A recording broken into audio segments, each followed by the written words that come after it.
El comentario natural de los peruanos tras alguna reflexión sobre el sistema de pensiones en el país normalmente está orientado hacia la obligación del pago o a los altos porcentajes del mismo, pero nunca hacia la necesidad de todos contar con estos fondos para nuestra vejez.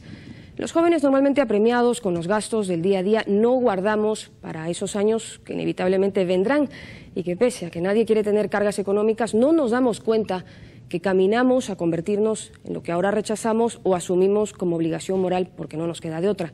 El sistema previsto solo cobertura a los que aportan y los que no lo hacemos tenemos la conciencia de la carga que seremos a futuro para nuestras familias y para el Estado.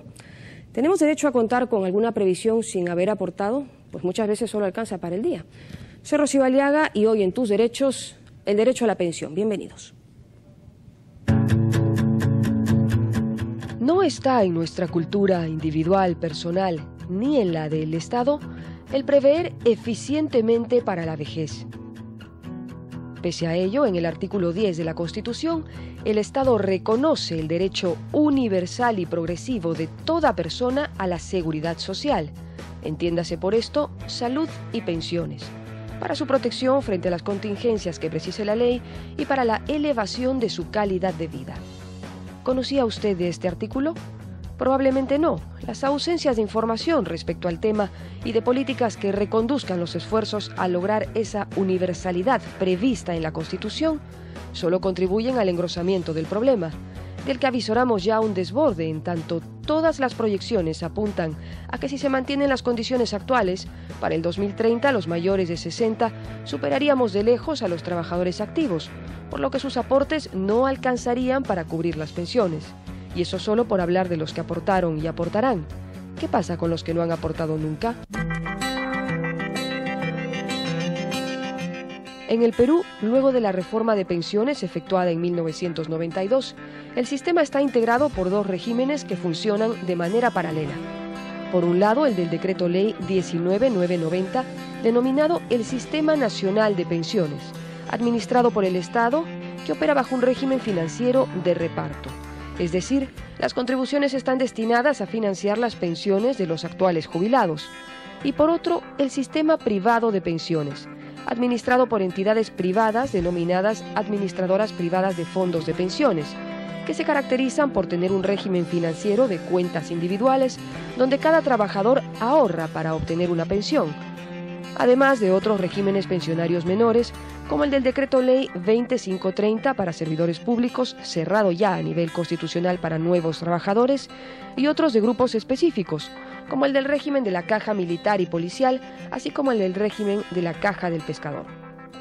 Estos son los fondos de pensiones que existen en el país.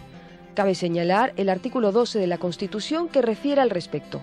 Los fondos y las reservas de la Seguridad Social son intangibles. Los recursos se aplican en la forma y bajo la responsabilidad que señala la ley.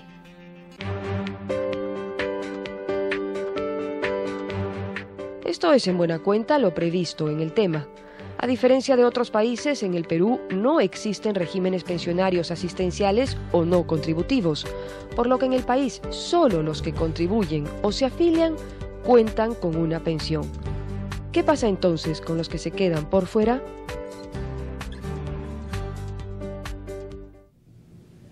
¿Qué pasa entonces con los que se quedan por fuera o con los que aportan de manera intermitente? Francisco, buenos días. ¿Qué nos comentas? Bueno, el sistema legal peruano de pensiones, tanto privado o público, establece que quien no aporta no tiene pensión. Esa es una cuestión dramática, pero así es la verdad, es dura.